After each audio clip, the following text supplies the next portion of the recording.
Hello and welcome to Spotlight on Education. I'm Dr. John Kopko, Superintendent of the East Brunswick Public Schools and your host for the program. Today our topic is going to be substance abuse prevention, and I have with me three very special guests. First of all, Janet Cervalli, who is our Supervisor of Guidance, Health, and Student Assistance, Mark Csizmar and Anita, both of the East Brunswick Police Department. And I'd like to welcome you both to our program today, and thank you very much for being with us. Janet, I'd like to start with you. Could you provide our audience with some background and some information on the two new programs that we have in the school district this year? Sure. The BABES program, and BABES stands for Basic Beginning Alcohol and Addictions Education Series. That's provided for all our kindergarten students, and the funding for that program is made possible by the East Brunswick Alliance for the Prevention of Alcoholism and Drug Abuse. They provide the funding, they provide the instructor for the kindergarten children to have this program.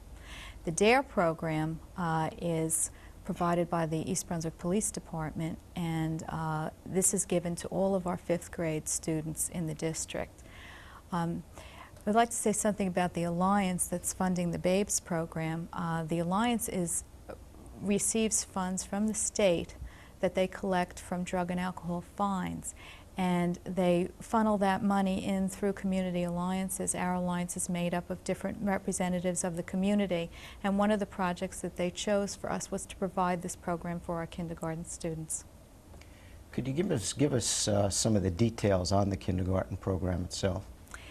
Yes, well, we have a consultant from the Middlesex Council on Alcoholism. Her name is Noreen Noel, and she provides the 7-week program for the kindergarten students. What it is, it's a program that was started in Michigan about 10 years ago, and it's nationally applauded.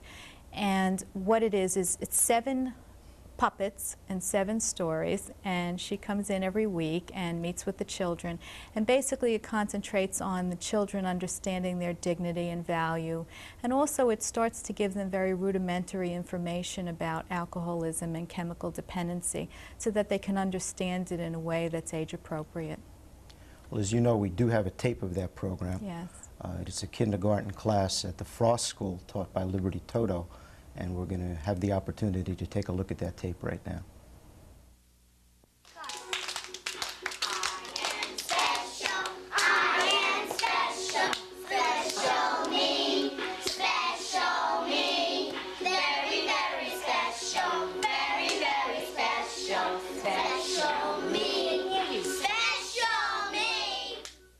I like good music at a party. How about if I bring some music for us? Honk, honk, went the early bird. We'll have to remember not to play it too loud or the neighbors will complain. And, said Miss Mary, we'll need lots and lots of drinks and some of that other stuff that grown-ups have at their party. Oh, said Buttons, I just love drinking soda pop. It's so much fun when the bubbles, they tickle your nose. No, silly, said Miss Mary. You don't know anything about having a real party. You need real drinks at a party. Buttons and Bows looked puzzled. They didn't know what Miss Mary was talking about. Then Donovan said to her, Miss Mary, by real drinks, do you mean things like beer, wine, and whiskey? That's right, said Miss Mary. Oh, said Donovan, dignity. The drinks Miss Mary is calling real drinks are drinks with alcohol in them.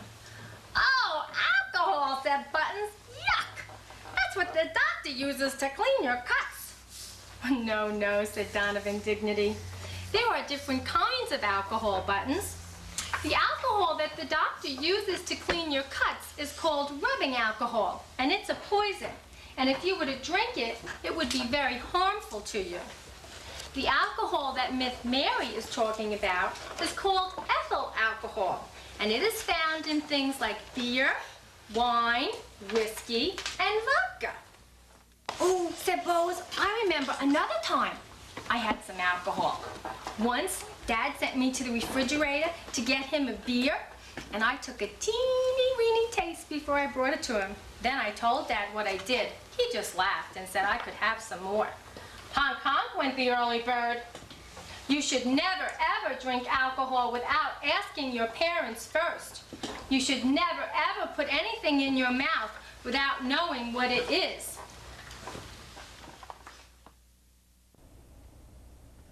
Anita, let's turn to you now. Could you provide our audience with some of the background on the DARE program? The DARE program was begun in 1983 as a cooperative effort between the Los Angeles Police Department and the Los Angeles Unified School District. It was written by a health educator by the name of Dr. Ruth Rich. She was with the Los Angeles Unified School District and adapted from a curriculum provided by the Health Behavior Research Institute of the University of Southern California. It's an international program. It's not only in the 50 states here in the U.S., but it's in several foreign countries. Most recently, it was implemented in Israel. And what are the goals of the program? To provide students with resistance techniques, to teach them about stress that they have in their everyday lives and how to handle the stress, teaching them alternatives to drug use, and how to handle peer pressure. And how did you become involved as an East Brunswick police officer? I love teaching the children. I've been involved in several school programs involving safety belts, bicycle safety. I was picked because I do enjoy working with children. Now, Mark, you just completed the DARE training program. Could you describe it for our audience, please? Okay, the DARE training seminar was an intensive 2-week seminar, and in the first week they had experts in the field of education come in and teach different blocks on classroom management, stress management, public speaking, and given us pretty much what we needed to go into the classroom. The second week we actually went into classrooms and we taught the children, and we actually got to use what we learned. We found out that there's different visual learners, some are better auditory learners, and some of the learners actually have to have their hands on in order to grasp it. And with DARE we had all three. When we went into the classroom, we saw this from the kids, the response for being in there for 30 to 40 minutes. We made an instant friend for life, and they really opened up to us, and it was really a pleasurable experience. It does work. And why did you want to get involved with the program? What made you do this, I guess? Well, I was lucky enough to get picked along with Anita. Originally, I've been a resident for 27 years in the town, and the best part when I was on the road was the time I got to get out of the car and actually talk to the people. But having a busy day on the road answering calls, you really didn't get to see the other side of the people, and they didn't get to see the other side of you. Now, our director, John Cross, is allowing us to do this full time, and we're just here for the residents. So if they have any problems or questions, they can contact myself or Officer Waite, and we're here for them full time now, and that's where we want to be. Well, I could just tell you the initial response has been just overwhelmingly positive so far, and we're looking forward to that continuing. We really are. Janet, the DARE program, how does that program correlate with our own substance abuse prevention program, which is the Seattle curriculum, which we utilize on a K-12 basis in the district?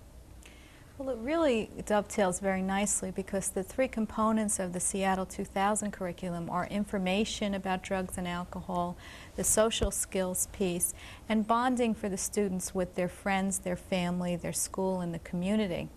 The DARE program focuses very heavily on reinforcing resistance skills and refusal skills for when kids are pressured negatively by their peers to experiment with drugs and alcohol. The Seattle 2000 program is team taught by the nurse and the classroom teacher. In DARE, some lessons are taught by the police officers, but most of them are team taught by the nurse and the classroom teacher along with the police officer. And we find that the 12 lessons that we've set up in each unit have taken components from each curriculum so that all the material that's supposed to be covered in the 5th grade will be done very nicely. Well, it sounds like there's a real direct link and a correlation between the programs. And right now we're going to have an opportunity to see Anita doing a segment of DARE with a 5th grade class at the Irwin School. We're going to take a look at that tape now. Good morning. Good morning, Officer Wade. Today we're going to talk about consequences. I see that all of you have written it down in your workbooks. And the definition for consequences is the results of something you do or choose not to do. I'm sure some of you have chores at home, right? Somebody tell me some of the consequences of not doing your chores. Getting grounded. Right, getting grounded. you get allowance, you might not get your allowance for that lecture or something. Very good. Get yelled at. You get yelled at. Is it worth it? Heather? Your parents may not trust you again. You're right. Well, today we're going to talk about some consequences of using and choosing not to use alcohol and drugs. What's some consequences of using alcohol? Ooh, a lot of hands. Getting badly injured and drinking and driving. All right.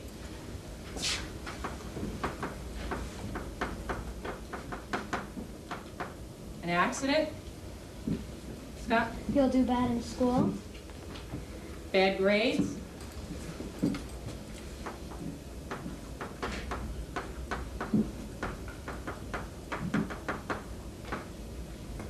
Damaging your body. Bad health. What do you think?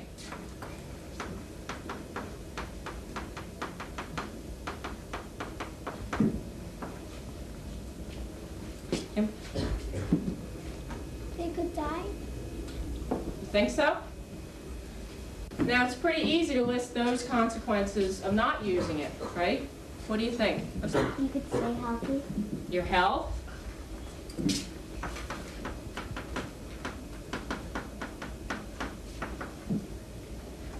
Which is the opposite, Brian? You won't risk your life.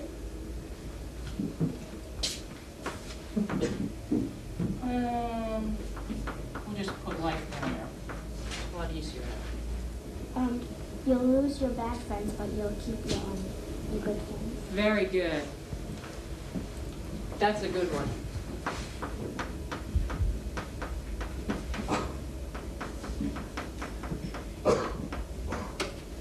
So do you think the consequences of using it are worth it? If you look at them? These are all pretty negative, wouldn't you say? They're not good consequences. But if you choose not to use it, they're all good consequences. All right? So if you go down to marijuana, and we'll fill out the two sides for that. Think back to the boy in the hat. Remember the story about Ted? When you fill this part out. And remember some of the problems that Ted had when he used the hat. Give me a consequence of using it. What happened to Ted? He got bad grades. Was he an A student to begin with? He got bad grades. Scott? Forgetting how to do things. Forgetful.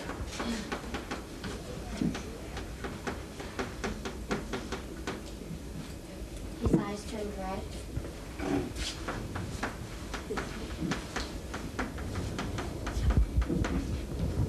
Red eyes. He had a hard time stopping. What was wrong?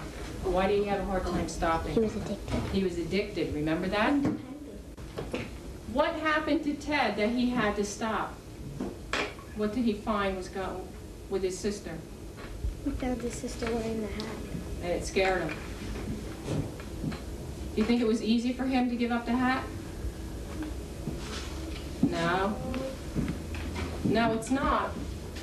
It's not easy at all. And your decisions and whether you use alcohol or marijuana can affect your future plans. Can you close your work? Anita, I'm sure our viewers are curious. How is the DARE program funded? The program is funded with drug seizure money through the police department. It is offered at no cost to the Board of Education. All of the materials that we use in the program, we have a workbook that we give the children with exercises in it that we use. We also have some bookmarks we give them with the 8 ways to say no. They'll come home with rulers, and we have Frisbees, we have pencils. They're all given as sort of a reinforcement for them. There are other things that we have. We also use a bear in our training. What we do is we like to tell the children that this is something that's special to us. We have a boy bear and a girl bear. And we're running a contest right now to name them. And this is our way of sharing part of our life with the children. And sometimes if you have a child that's had a little bit of a rough day, you can see it, and you give them the bear to hold for the lesson, and by the end of the lesson they're feeling a little bit better. And they hug them and talk to them, and we tell them that they talk to us on the way back to headquarters and tell us what they talked about, but that isn't really true. They really enjoy it. You mentioned drug seizure monies. Does that mean that an individual who was fined for a drug violation, is that where those funds come from, or are they other areas? No, they're actually the property. Okay. We have confiscated several vehicles in drug seizure, and we had confiscated a house that was being used to deal drugs out of, and the person bought the house back again, and that was part of the money that was put into drug seizure. Any money that is involved is drug seizure. Now, an extremely important question for you. How are our students responding to this program? What's your impression? Well, it's very difficult to get out of the classroom. They love it. Their response to both of us is very positive. They ask us a lot of questions, but they love having us there, and some of them tell us that they look forward to our lessons. It's a really nice bond that's happened. It wasn't surprising, but it came very quickly. Mark, could you follow up a little bit on the training, the DARE training that you've just completed? Okay, during the training, we actually would role model, and the instructor would be the teacher, and we in turn would be the fifth graders. Well, we had a rude awakening when we went into the schools, because we were throwing papers, we were acting on a much lower level than the kids actually were when we went out into the field. And what you expect from the kids is you have a sort of a picture in your mind of how they're going to act. And when you really see how mature they are and how much they really do know about substances, about the drugs, the alcohol, the tobacco, it's really surprising.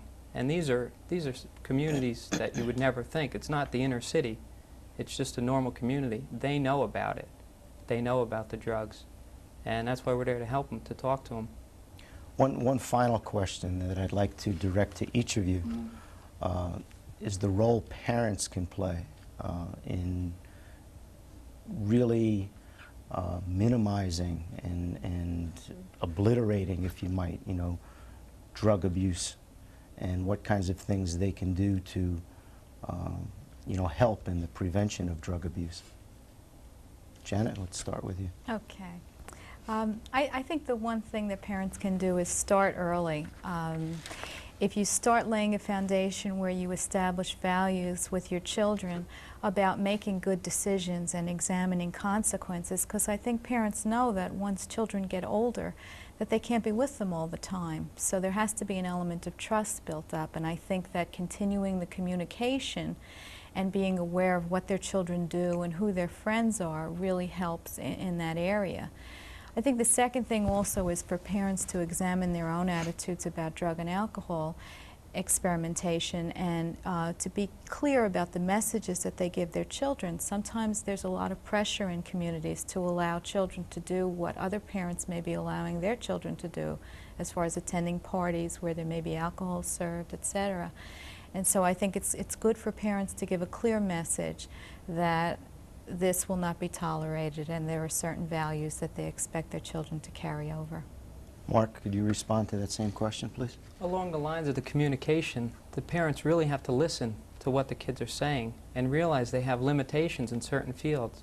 Not everybody's an A math student, but maybe they get an A in art. So they have to realize the whole picture of the student and see that they have different sides. Like I said before, they're very mature for their age, and you have to realize that they do have different sides. They do have stress, and they have a lot of problems they have to deal with. And along with that, the parents should educate themselves as far as recognizing what is wrong with their children, or if there is a problem. And if they had any questions about drugs or where to go or where to turn, they could contact myself or Officer Waite, and we'd be more than glad to get back to them. And if we can't answer their questions, we will find somebody to refer them to that will answer their questions. Finally, Officer Waite. I would say to know your children's friends. It's very important that you know who they hang around with. Myself and Officer Csizmar will be running a parents program in the spring, and we would encourage parents, if they have any questions about the Parents Program, to contact us at headquarters. I also have a manual that I strongly recommend. It's called A Parent's Guide to Prevention Growing Up Drug-Free. It can be obtained by contacting Growing Up Drug-Free, Pueblo, Colorado, and the zip code is 81009. Or if you contact myself or Officer Csizmar, we would be more than happy to send it to them. Well, I'd like to thank every one of you, all of you, for being here with us today, since I'm sure we'll all agree and our viewers agree that substance abuse prevention is such an important topic.